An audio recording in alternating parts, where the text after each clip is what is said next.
For today, i-discuss ko sa inyo kung paano nga ba kumita bilang isang work from home virtual assistant.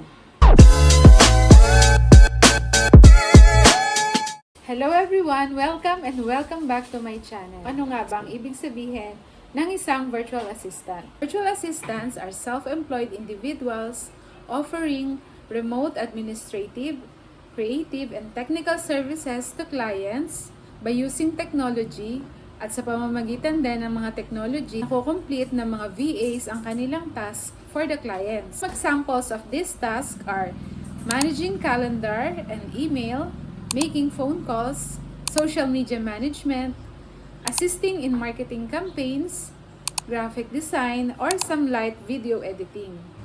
Now let's proceed kung paano nga ba kumita bilang isang work from home virtual assistant. Number 1 is through freelancing websites, gaya ng Upwork, onlinejobs.ph, fiverr.com at marami pang iba. So, sa pamamagitan ng mga freelancing websites gaya nito, nakokonect nito ang mga clients at mga VAs para sa mga jobs na hinahanap nila.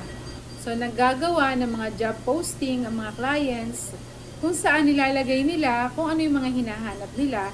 At ganun din naman ang mga job seekers is nagagawa ng kanilang mga profile or accounts at dito nila nilalagay kung ano yung mga jobs na gusto nilang applyan at kung ano yung mga skills nila. So kung gusto nyo pang malaman yung mga tungkol dito ng mas detalyado, abangan nyo ito sa mga future videos na gagawin ko. Number 2 is through direct contact. So kung may kilala ka ng mga business owners, pwede mo silang i-direct contact para sabihin na interesado ka sa mga hiring. Pwede kang mag-direct sa mga websites nila or pwede ka rin naman na humingi ng tulong sa mga kakilala mo na meron ng clients. So just in case na nangangailangan yung mga to, pwede ka nilang i-refer.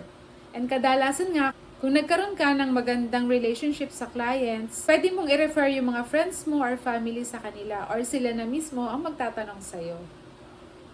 Number 3 is through VA agencies. Ang mga VA agencies are like middleman kung saan sila yung mga naghahanap ng mga clients para sa mga VAs, lalo na sa mga nag-uumpisa pa lang at walang experience. Bibigyan ko rin kayo ng step-by-step guide kung paano mag-apply sa mga agencies sa mga susunod kong videos.